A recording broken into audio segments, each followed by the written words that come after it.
Son, your great uncle Scott has given you something. Who? Why? Well, you had a great uncle named Scott 100 years ago, Prof G. He was the legendary radio guy and teacher and investor. He left you something in his will that says that we were supposed to give this to you 100 years from that date, and so here it is. What is it you say? Well, it's an Earpod.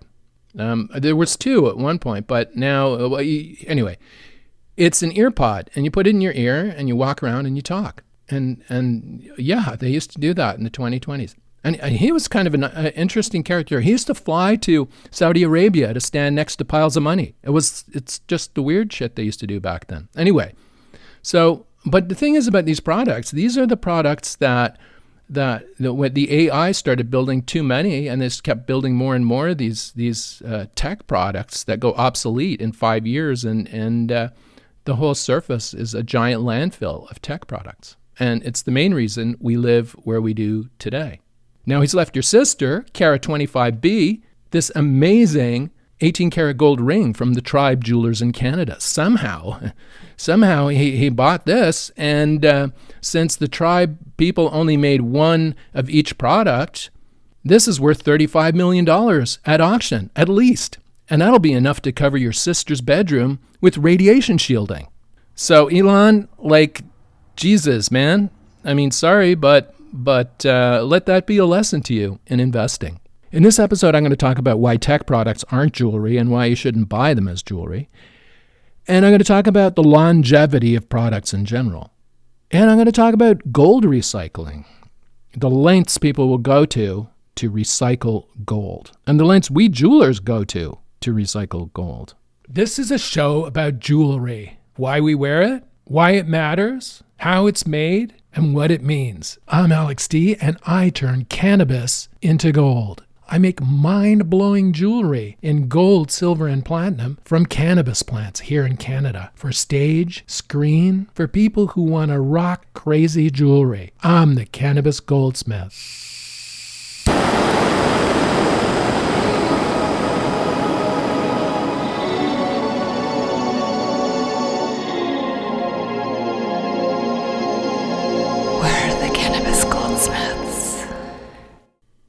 No, Earpods aren't jewelry. They're not. Neither are Apple Watches.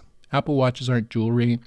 I'm actually amazed at the products they're trying to tell people that are jewelry. They're not jewelry. They're tech products. They're actually, I'll tell you what they are in a few minutes, but for now, they're not jewelry.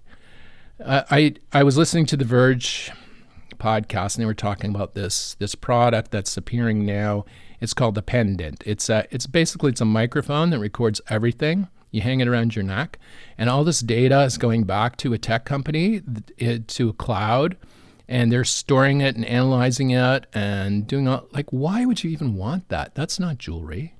That's like hooking yourself up to Meta or whoever to have all your data. It's a direct link, instead of a 4-step link to Meta. It's directly, Soon they'll just be putting the connection in your brain going right to the tech company. But no, none of that is jewelry. None of that is jewelry. Jewelry doesn't spy on you, first off. It doesn't do that. And jewelry is something you can put in your safe and show to nobody, or jewelry is something you can put on your finger and show to everybody. I mean, jewelry has all kinds of different things. For gift giving, there's nothing like jewelry. It never becomes obsolete. It doesn't become obsolete ever. It might go out of fashion, but since fashion is cyclical, it'll always come back into fashion. Whereas an Earpod or a pendant data-sucking device is really not going to have any value except to the landfill it will end up in a few short years. Now, landfills are filled with tech products that are obsolete. Because tech products have to continuously improve, they have no value after a few years. They're just essentially landfill. It's garbage. It's garbage. And a lot of it's toxic garbage, and it doesn't get recycled, and it clutters up everything. So these are not products these are not products that are jewelry. No matter what they tell you, these tech companies are telling you. The Apple Watch is not jewelry. I'm a stickler for watches. I don't think watches are jewelry either. I think the watchmakers want to make them jewelry, but they're not. They're watches. They're timepieces. Something else entirely. And the tech products are something else completely different than that. They're essentially taps that you install that the tech companies can hook up hoses to and extract stuff from you. That's why. If you want to give somebody that as a gift, maybe you should think about that a couple of times before you do that. Let me tell you this. Let me tell you about the value of jewelry, precious metal jewelry. You probably heard of these guys with metal detectors going around looking for gold. They find it. They find rings and stuff, and in the oceans. Like I used to go in the ocean and do it, but I mean, people do it on dry land, and they find in beaches and stuff, and they find gold rings and stuff, which have value. An earpod that's been in the rain for a month probably doesn't, but a gold ring does. That's the difference here. There was this guy in Toronto. I heard this story from the metal detectorists communities online, and there was this guy who worked for the waste disposal thing in Toronto, the garbage company or the sewage company or whatever. And they have these trucks. You might have seen them in your city. They're like it has a giant tank on the back. It's like a vacuum truck. And what they do is when the sewers block up, they send this vacuum truck out, and they open the sewer grate, and they put this hose down, and they suck out whatever's in there blocking the flow of sewage going to wherever this treatment plant is, right? You often see these in neighborhoods because whatever builds up, maybe it's fats or something building up, and they just suck it all out in their truck, take it to this huge, big parking lot area, and they just spooge it all in a big pile. And there's this giant pile of like this black sludgy muck that's huge, really high pile before they start shoveling it, I think, into the processing stuff. Now there's a guy who would take a metal detector, a hand metal detector. It's like a wand that you would use. When you go through security at the airports and they pull you over to the side and they start frisking you with this wand thing? Something like that, but a little bit smaller. And he would climb up on this pile of sludge and with this metal detector wand, and he would pull out engagement rings and gold rings out of that he would sell.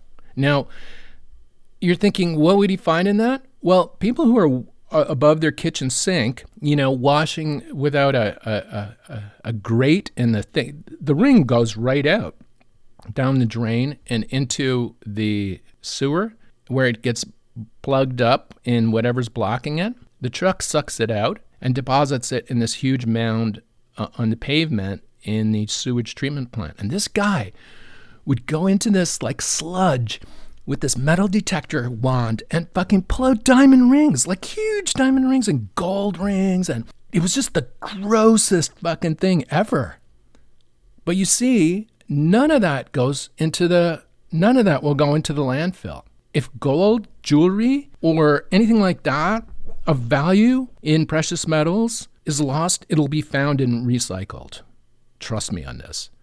Before it gets into the only way it's going to get into landfill is by accident. And even on its way to landfill, it is being interrupted by some dude climbing up a huge pile of shit looking for it. Now, this is the difference between earpods and jewelry, between tech-sucking devices and jewelry. Now, a better description of the tech-sucking device is like the watch or the pendant or the eyeglasses. The eyeglasses are really, really cute, these motherfuckers. Sometimes in the woods in Canada, you'll find a little piece of pipe, and it's made of brass. Like you might find it in a walk on the woods. Or if you've got a metal detector and you're looking for treasure, and you'll find this little pipe. It's a little metal pipe. One end is cut at a slant and sharpened, and the other end has a hook on it. What these are for is, a long time ago, they would take this pipe and they would hammer it into sugar maples and then hang a bucket on it and collect the sap in the spring to make maple syrup. And the tree would eventually die, fall over, and that little metal pipe would fall into the ground, later to be found by somebody once the tree had just decayed into nothing, into the soil it came from. But that metal pipe was still there, and it indicated that they'd hammer this tap into the tree and take the sap out of it and make maple syrup. Now these days, the trees are hooked up with plastic pipes that go to a central processing facility where the sap is collected and then processed. Now this is what these tech devices are. And they're pipes hammered into you that the tech companies are hooking hoses up to, and they're monetizing. And they're doing all kinds of shit with the stuff they're taking from you just because you have their pipe hammered into you. Now that's what these tech devices are. They're not jewelry. They're taps.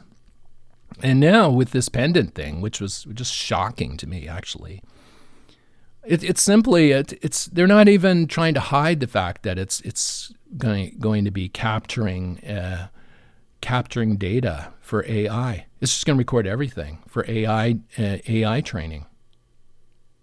Like, it's just stupid. But I mean, the tech people are all excited about this. Like, there could be, hundreds of millions of dollars and new companies and all that stuff. But none of that really matters 100 years from now. I think gold rings, platinum rings are still going to be worth something. And even non-precious metal jewelry, if it's made well, you can see stuff like the Bakelite jewelry, that these it's like early plastics are now are of highly treasured, and they have great value. They also have good style too. But another problem with the tech thing, after I did that piece last week on Linda Yaccarino, the CEO of Twitter, what jewelry she was wearing at Code, it occurred to me that the tech people generally have no taste when it comes to jewelry. Zero. And I think it might be an uphill battle to try and funkify them, but I'm going to try. I'm going to try and funkify the tech bros as they need it. They need the tips. They need the nudges to buy better products for their loved ones and their friends. They need a better understanding of what jewelry is. Jewelry isn't something made in China in a factory with slave labor. No, it's something made carefully by hand in a precious metal that holds value over time with an interesting design that is given to someone with love or purchased for yourself with love. It's like, fuck, I like this, man. This is cool. Let me buy it. And you put it on your finger and it's like, this is nice. That's the kind of vibe I want. These tech, air quote, jewelry products are mass produced. They're like a uniform. There's no difference between them. One earpod looks like the other earpod. What I'm saying is you can buy your earpods if you want, or your pendants or whatever, but just don't think of it as jewelry. Buy proper jewelry. This jewelry holds value over time. You can bequeath it to people. It'll make sense in 100 years from now, whereas the tech products are going to be in a landfill. Just saying. All right, what am I doing this week? Fuck, man. Oh, it's Croptober. It's harvest time. I've got a 16-foot KwaZulu-Natal cannabis plant that I had to take down. And you people who have never grown cannabis before, I mean, first off, in Canada, we can grow cannabis. We can grow 4 plants. An adult can grow 4 plants legally in Canada. So this is what I do. I grow, right now I have 3. Well, not really, 2 and a bit, because the other one's nearly down. But a 16-foot tall cannabis plant is a bush that is that wide too. So it's 16 feet wide, full of leaves, stems, whatever. People don't understand how hard it is to harvest something like this. It takes a long time. It's taken me 3 days to get it down. But I'm working slow. I'm looking for leaves that I can capture to make into jewelry, to cast and turn into 18 karat gold rings or pendants or whatever. So I've managed to find maybe another couple of leaves that we can use for the design out of millions of leaves on this plant. And the plant is nearly down. And so I'm going to work on the other 2 plants now, which are both very strange plants. But one has particularly good leaves for jewelry. It's a Congo plant, and it's kind of reverting to its natural wild state. It's just sprawled and it's not something that has any beauty, I think, as a smoking product, but we're just using it for the leaves and the this particular one for the leaves and for the root structure and stuff. Also, in the spring, when I planted that big KZN plant, I put rocks and kind of shaped objects in the root area of the plant, and I'm hoping that the roots grew around these objects to create interesting root shapes, which we're going to take, cut into bracelets and cast them in precious metal. So there'll be root casts coming out of this big plant too. It's going to be freaking amazing, I think.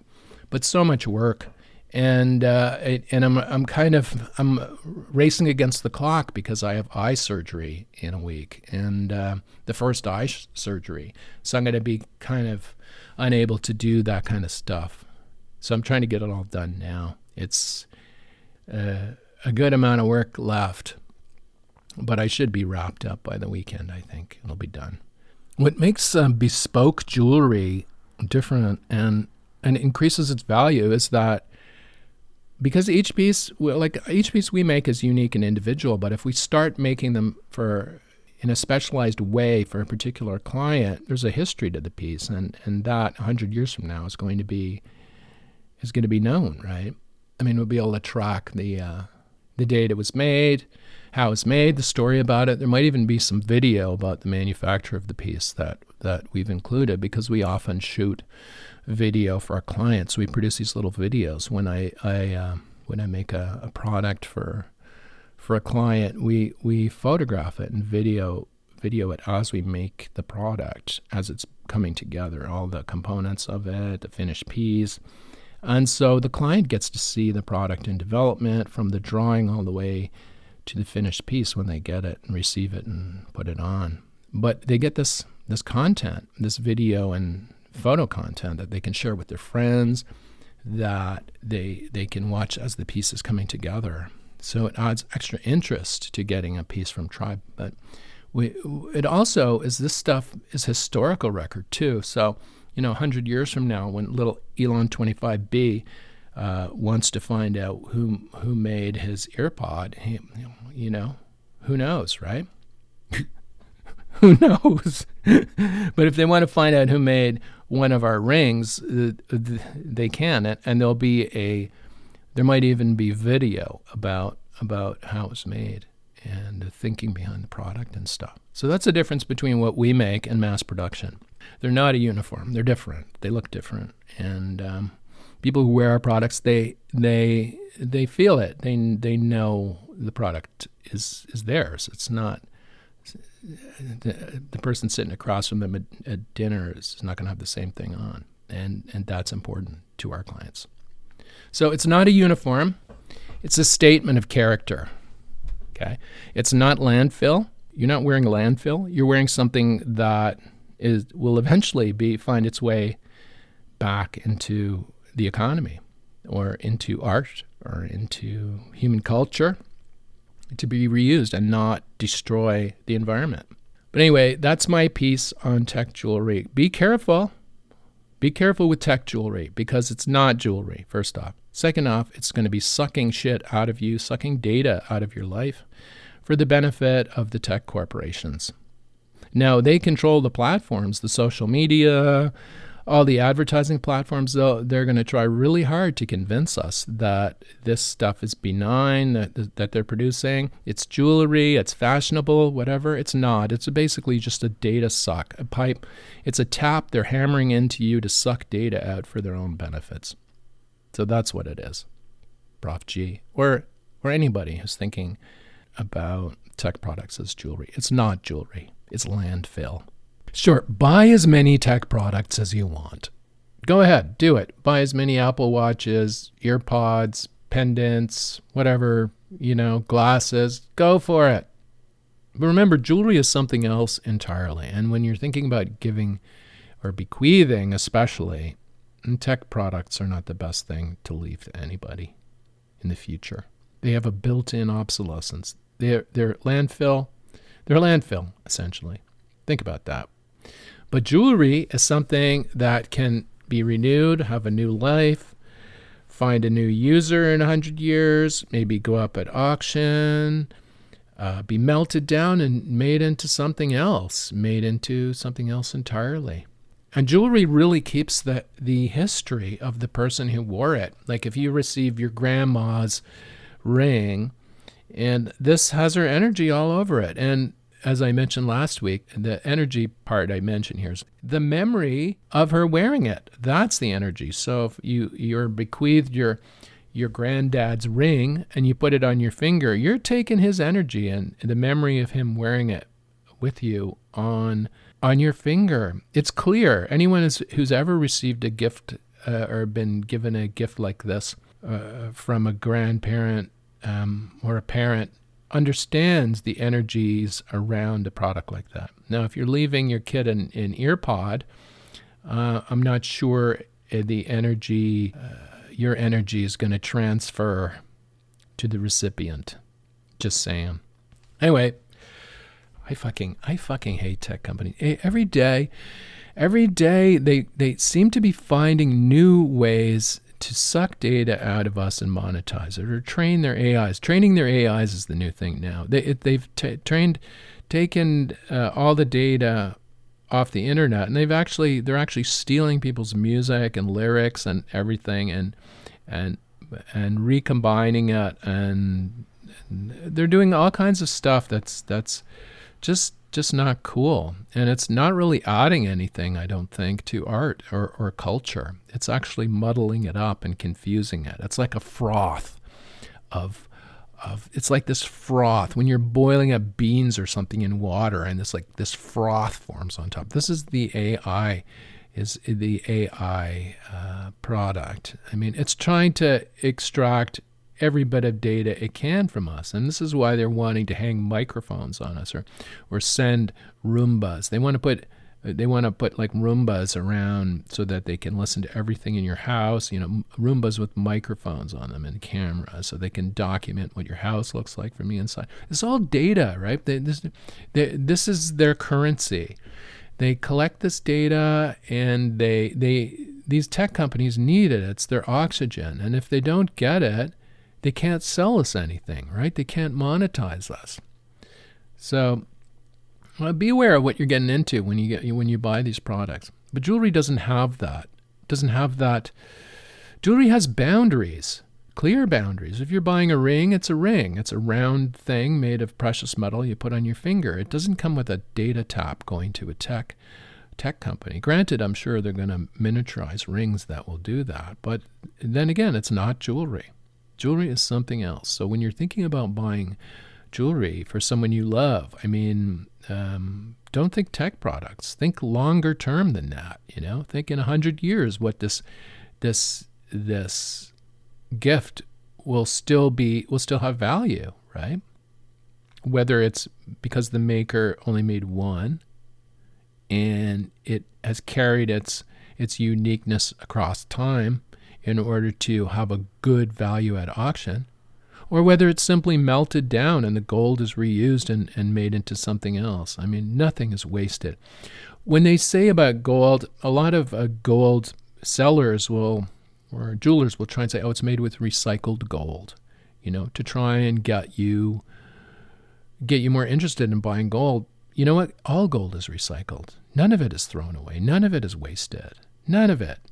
I mean, you have to understand that jewelers keep every speck of dust. When we're filing down a ring or polishing it, we collect every single speck of dust coming off the ring to recycle and reuse. Every single speck of dust is reused and recycled. Now, can you say the same thing about tech products? Can you? All right. Thanks, Prof G, for being such a good sport. You know nothing about this and will probably never even hear it. But anyway, I listened to your show. I'm a huge fan, and I hope you will take this with a sense of humor that it was intended. Anyway, that's it for me this week on the Cannabis Goldsmith. Fall is going to hit soon, and the plants will be down this week, and we'll soon be hunkering down for the winter. It's going to be, I think, a really weird winter this year in North America. Our weather has been so bizarre and strange. I think we're going to have just a brutal winter this winter. So I'm getting ready for it and getting all my materials ready to design products all winter, to lock in here, to hunker down in the snow drifts and design products, the most amazing products in the world from cannabis plants, turning them into precious metal jewelry that will last forever. The Cannabis Goldsmith is produced by Tribe Communications, Inc. in the Thousand Islands area of Ontario, Canada. You can see what we do at tribe.ca. Send us an email, alexd@cannabisgoldsmith.com. Thanks for listening, and we'll see you next week on the Cannabis Goldsmith.